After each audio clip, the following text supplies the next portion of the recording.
Okay, this is Your Heart Belongs to Me by Dean Koontz.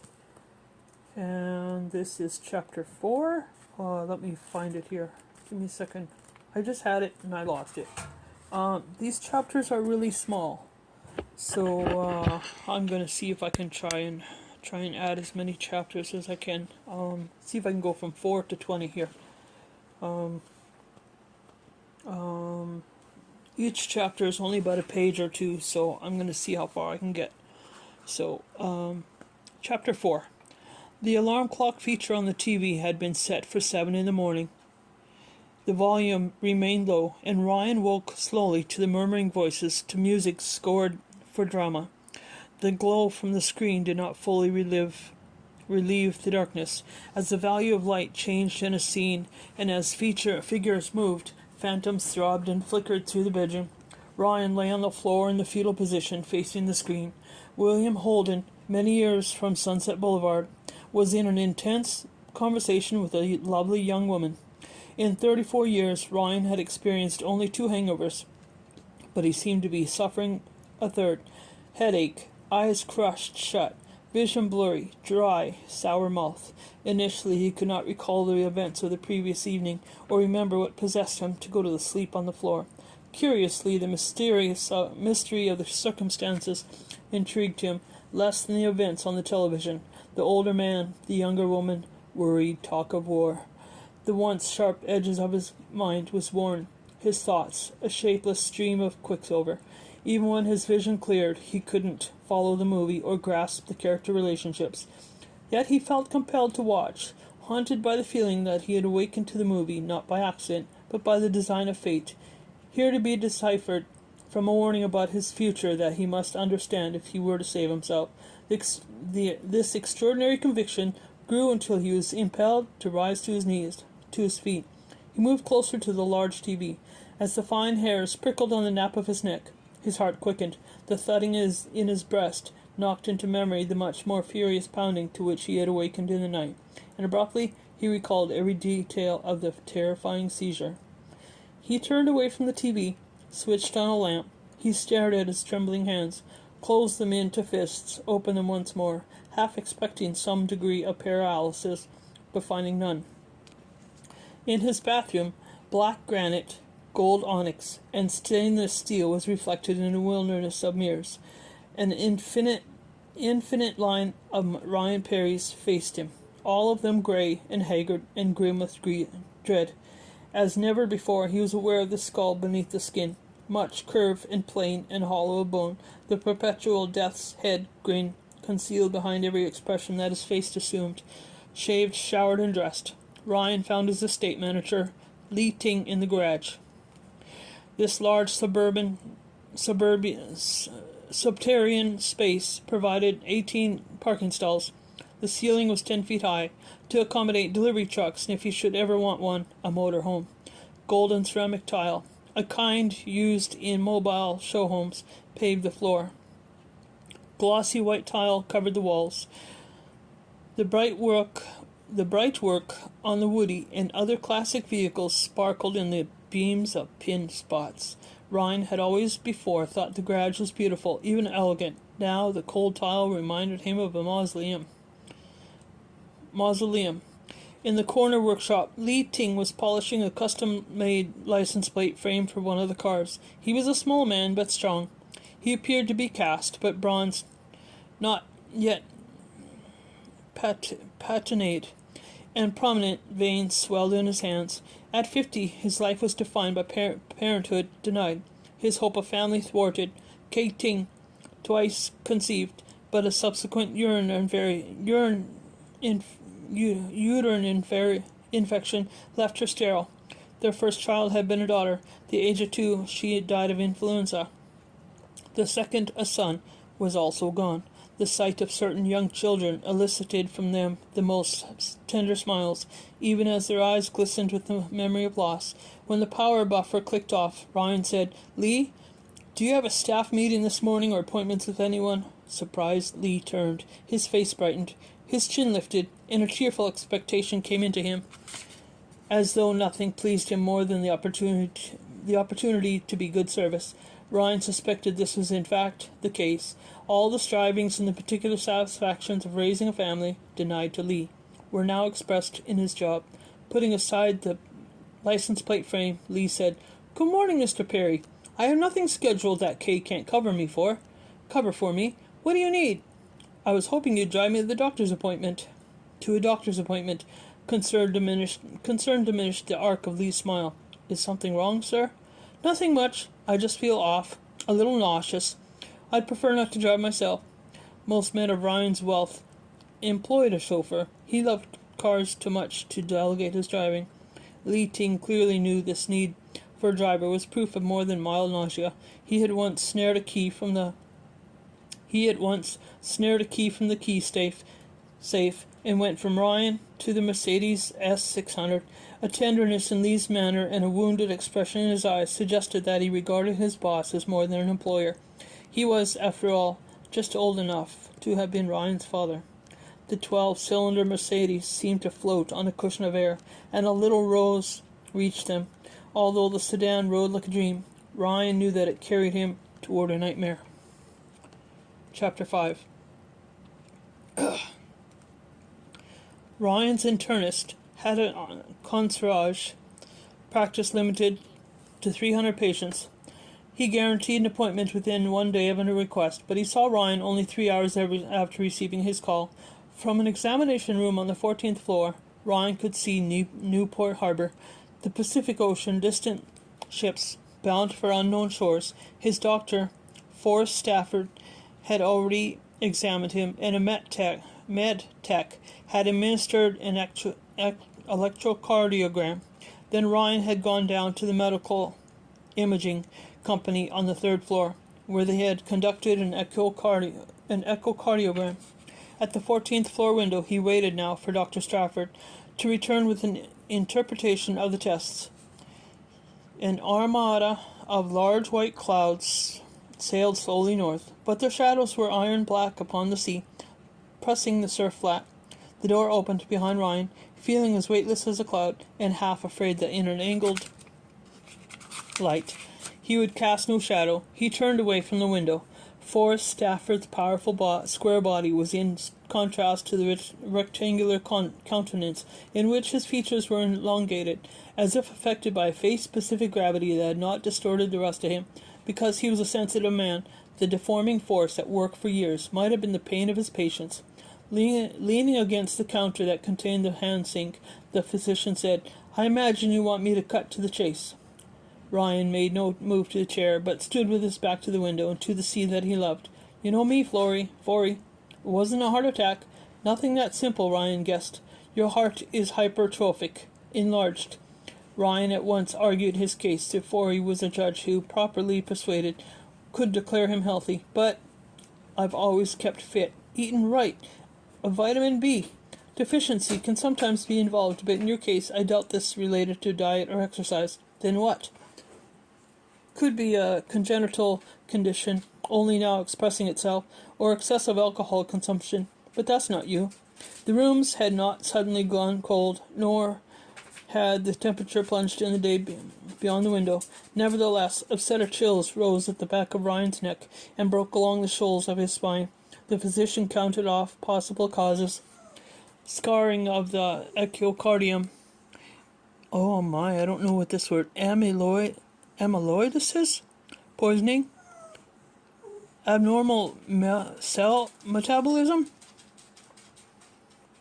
Poisoning. Who would want to poison me? No one? It's not poisoning. But to get an accurate diagnosis, I want you to have a myocardial biopsy. That doesn't sound like fun. It's uncomfortable, but not painful. I've spoken with Samar Gupta, an excellent cardiologist. He can see you for a preliminary exam this afternoon and before the biopsy in the morning. And perform the biopsy in the morning. That doesn't give me much time to think, Ryan said. What is there to think about? Life? Death? I don't know. We can't decide on treatment without an indefinite diagnosis. Ryan hesitated. Then, is it treatable? It may be, said Forey. I wish you just said yes. Believe me.com. I wish I could just say it. Before Forrest Stafford was Ryan's internist. They had met at the classic car rally and had struck up a friendship. Jane Stafford, Forey's wife, bonded to Samantha as if she was a daughter, and .com had since been more widely used. Samantha, Ryan whispered. Only upon speaking her name did he realize that the preliminary diagnosis had pinned his thoughts entirely on the pivot point of the twist of fate, on just the sharp fact of his morality. Now his mind slipped loose of the pin. His thoughts raced. The prospect of impending death had been at first been an abstraction that inspired an icy anxiety, but when he thought of what he would lose with his life, when he considered the specific losses, Samantha, the sea, the blush of dawn, the purple twilight, anxiety quickened into dread. Ryan said, "Don't tell Sam." "Of course not, or even Jane. I know she wouldn't mean to tell Sam, but Sam would sense something wrong and get it out of her. Like wax retreating from a flame." The mournful lines of Forey Stafford's face softened into sorrow. "When will you tell her?" "After the biopsy, when I have all the facts." With a sigh, Forey said, "Some days I wished I had gone into dentistry. Tooth decay is seldom fatal, or even gingivitis." Forey sat on the wheeled stool where he usually perched to listen to a patient's complaints and to make notes in his files. Ryan settled into the only chair. After a while he said, "You made a decision on the 40 Mercury convertible?" "Yeah, just now. I'm going to buy it."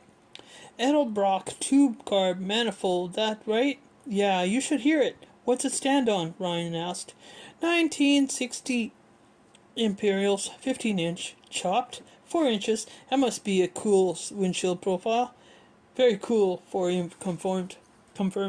"You gonna work on it?" "I got some ideas. I think I'd like to have a 32 deuce coupe," Ryan said. 5 window, maybe a 3-bay highboy. "I'll help you find it. We'll scout some shows." "I like that." "Me too." They sat in silence for a moment. The examination room had a white acoustic tile ceiling, pale blue walls, a gray vinyl tile floor. On one wall hung a print of a painting by Chilad Hossam, titled "The White Dory, Gloucester." It was dated 1895. On pale water in a white boat sat a fair woman. She wore a long white skirt, a pleated and ruffled pink blouse, and a straw boater. Delicate, desirable, she would have been a handsome wife in those days when marriages lasted a lifetime. Ryan was overcome with strange yearning to have known her, to have heard her voice, to have tasted her kiss, but she was lost somewhere in time, as he might soon be as well. "Shit," he said, before he said, "Ditto." Chapter 6. Dr. Samara Gupta had a round brown face and eyes the color of molasses. His voice was lilting, his diction precise, his slender hands impeccably manicured. After reviewing the echocardiogram and examining Ryan, Gupta explained how a myocardial biopsy was performed. He made use of a large poster of the cardiovascular system, confronted with a colorful depiction of the interior of the human heart. Ryan found his mind escape into the painting of the woman in the white dory in Forey Stafford's examination room. Dr. Gupta seemed unnaturally calm, every movement efficient, every gesture economical. His resting pulse was probably a measured 50 beats per minute. Ryan envied the physician's serenity and his health. "Please be at the hospital admissions desk at 6 o'clock tomorrow morning," the cardiologist said. "Do not eat or drink anything after midnight," Ryan said. "I don't like sedation, the loss of control." "You'll be given a mild sedative to relax you, but you'll remain awake to follow instructions during the procedure. The risks are as I explained, but none of my biopsies have ever involved complications." Ryan was surprised to hear himself say, "I trust your skill, Dr. Gupta, but I'm still afraid." In business, Ryan had never expressed uncertainty, let alone fear. He allowed no one to see any weakness in him. "From the day you were born," Ryan said, "we should all be afraid, but not of dying." In the plush back seat of the Mercedes S600 on the way home, Ryan realized that he did not understand the cardiologist's last comment. "From the day we're born, Ryan, we should all be afraid, but not of dying." In the office, in the moment, the words had seemed wise and appropriate, but Ryan's fear and his desire to quell it had led him to fear that statement as a reassurance, when in fact it was not. Now the physician's words seemed mysterious, even cryptic, disturbing. Behind the wheel of sedan, Li Ting glanced repeatedly at the rearview mirror. Ryan pretended not to notice his houseman's concern. Li could not know which of the many physicians Ryan had visited in Dr. Gupta's building, and he remained too discreet to ask.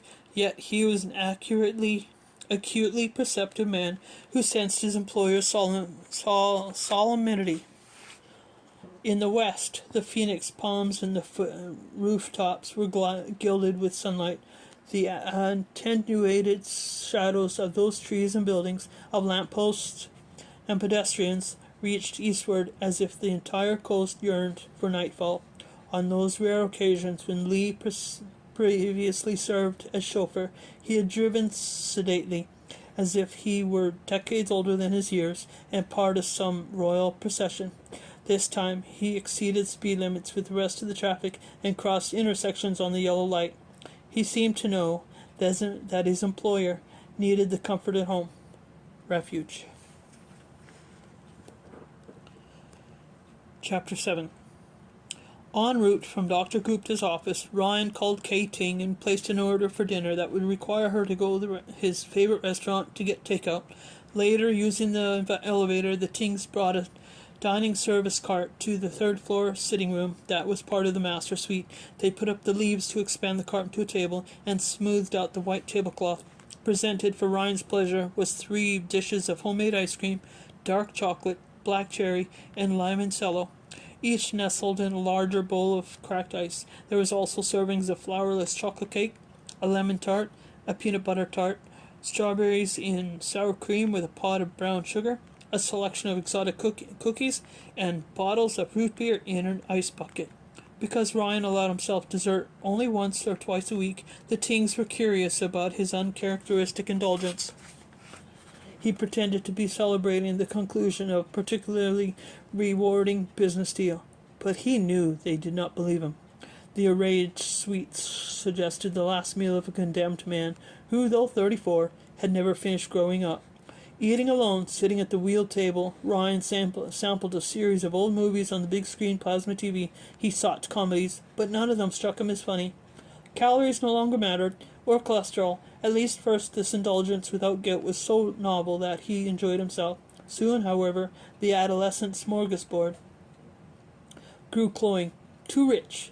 To thumb his nose at death, he ate more than he wanted. The root beer began to seem like syrup. He wheeled the cart out of the master suite, left it in the hall, and used the intercom to tell Kay that he had finished. Earlier, the Tings turned down the bed and plumped the pillows. When Ryan put on pajamas and slipped between the sheets, insomnia tormented him, and fear of death had not kept him alive. The tides of sugar in his blood would have made him restless. Barefoot, hoping to walk off his anxiety, he went roaming through the house. Beyond the large windows lay the luminous panorama of Orange County's many cities on the vast flats below. The ambient glow was sufficient to allow him to navigate the house without switching on a lamp.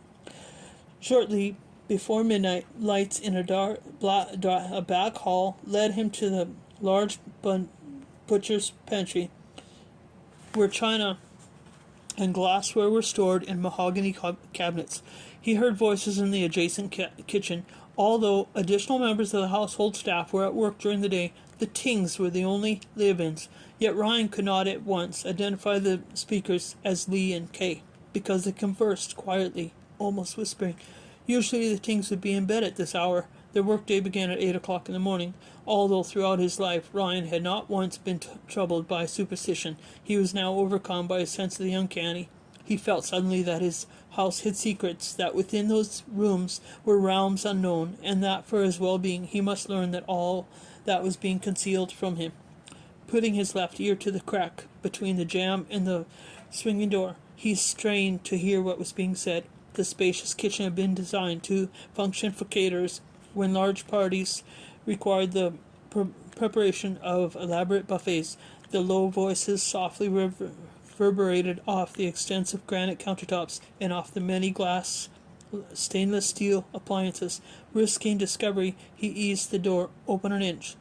The voices did not become recognizable, nor did the murmurs and whispers resolve from the sibilant sounds into words. Ryan did, however, additionally hear the quiet cling and ping of dishes, which seemed curious. Lee and Kay would have washed the dinnerware hours ago, and if they had wanted a late snack, they would have prepared it in the kitchenette that was part of the private suite. He heard also a particular grinding noise, soft and rhythmic. This was not an everyday sound, but vaguely familiar, and for reasons he could not define. Sinister. Gradually his eavesdropping began to seem foolish. The only thing sinister in his house was his imagination, which had been dizzied and led into dark byways by the spectre of his mortality. Nevertheless, when he thought to press the swinging door inward and learn the identity of those in the kitchen, fear swelled in him. His heart abruptly clopped, as hard as hooves on stone, and so fast that all 4 horsemen of the apocalypse might have been approaching. He eased the door shut, backed away from it, with his right hand over his heart and his left hand against the cupboard cabinet to steady himself. He waited for another seizure to sweep his legs out from underneath him and leave him helpless on the floor. The butler's pantry went dark around him. Ryan might have thought he had gone blind, except for the lights in the hallway, beyond the open door by which he had entered. Past the closing swinging door, lights had been extinguished in the kitchen. A wall switch in that room also controlled the pantry. Now the hallway fell into darkness. The windowless pantry could not have been blacker if it had been padded, silk-lined clamshell of mortuary bronze. Able to hear nothing but the noise of his treacherous heart, Ryan became convinced that somebody approached. Someone whose vision was as keen in this perfect gloom as was the vision of a cat prowling in moonlight. He waited for a hand to land on his shoulder, or for strangers' cold fingers to be pressed against his lips. The weight of his heart insisted that he sit on the floor. His knees buckled, and he slid down the face of the cabinet, the drawer pulls gouging his back. Minutes passed, during which the riot in his breast failed to accelerate into full-blown anarchy, and in fact gradually a normal beat was re-established, a measured rhythm. His weakness abated, and in the return of his strength his fear soured into humiliation. The drawer pulls become handholds by which Ryan drew himself to his feet. He felt his way through the clinging darkness to the swinging door. There he listened to the kitchen. No murmurs, no whispers, no ping, no clank. No soft but ominous grinding noise. He passed through the door, eased it shut, stood with his back to it. To his right, above the primary sinks and the flanking counters, were windows facing west. The glow of the Newport Beach lowlands and the moon above the sea defined the panes. He dared the light switch and found that he was alone. In addition to the door to the pantry, the big kitchen had 3 other exits, the first to the patio, the second to the breakfast room, and the last to the back hall. The breakfast room also offered a door to the patio and another to the hallway. Surely the voices had been those of Lee and Kay. They had been engaged on some mundane task, unaware that he was in the butler's pantry.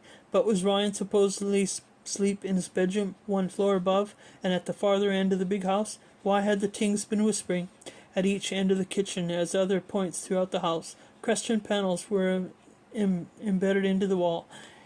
He touched one, and the screen brightened from this. He could control the lighting, the throughout house audio, the heating and cooling, and other systems. He selected the security display and saw that, according to the established routine, the Tings had engaged the perimeter alarm. No intruders could have entered the house without triggering a siren and recorded voice identifying the breach point. 20 exterior cameras provided views of the grounds. He cycled through them. Although the night vision technology offered different clarity from the camera to camera, depending on ambient light conditions, he saw no prowlers on his property, no motion other than the darting paleness of an occasional moth. He returned to the master suite, but not to bed. In an alcove off the sitting room where he had taken dinner stood an Amboina wood art decor desk, circa 1928. He sat there, but not to work. Lee and Kay Ting had been employed here for 2 years. They were talented and dedicated and reliable.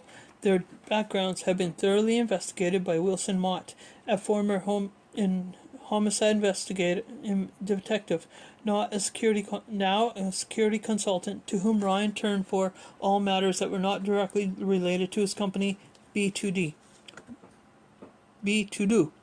Yet, Forey Stafford had said something that replayed in memory, scarring of the echocardium. I'm going to have problems with this one. Amyloidosis.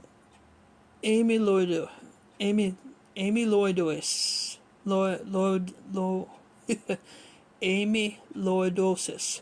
Poisoning?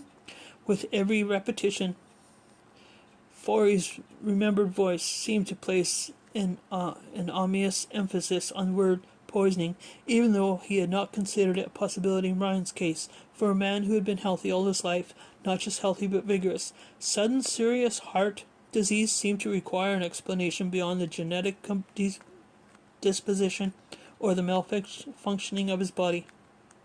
A life of struggle and arduous competition had taught him that in this world were people those whose motives were suspect and whose methods were unscrupulous. Poison? A soft paradiddle drew his attention to the west window. The noise ceased the moment that he turned his head to seek the source. The steely light of the scimitar moon failed to reveal what had tapped the glass. Most likely the visitor, that only a moth or some other nocturnal insect. He turned his attention to his hands, which were fisted on the desk. Earlier, during the seizure, his heart had felt it as if it was tightly held in a cruel fist. Again, a noise arose at the window, less a sound of something tapping, more than the soft, insistent rapping of knuckles chafed in a lamb-skin glove. He was on the third floor. No balcony lay beyond this window, nothing but a sheer fall to the lawn. No one could be at this moonlit pains, seeking his attention. The condition of his heart had affected his mind, rattling his usual confidence. Even something as harmless as a moth could set a quiet fear fluttering through him. He refused to look again at the window, for to do so seemed to invite 1,000 fears to follow. His resistance was rewarded, and the fate tamp seemed feeble, faded into resistant silence. Poison? His thoughts turned from imagined threats to real ones, to those people who had known him in business, whose greed, envy, and ambition had led them to embrace immoral methods. Ryan had earned his fortune without sharp practice honestly. Nevertheless, he had made enemies. Some people did not like to lose, even if they lost by their own faults and miscalculations. After much thought, he made a list of 5 names among the phone numbers he had for Wilson Mott with a special cell, to which the detective responded personally, regardless of the day or hour. Only 2 or 3 of Mott's wealthiest clients possessed the number. Ryan had never abused it. He hesitated to place the call, but intuition told him that it was smeared in an extraordinary web of deceit, and that he needed more help than physicians could supply. He keyed in the 7 digits.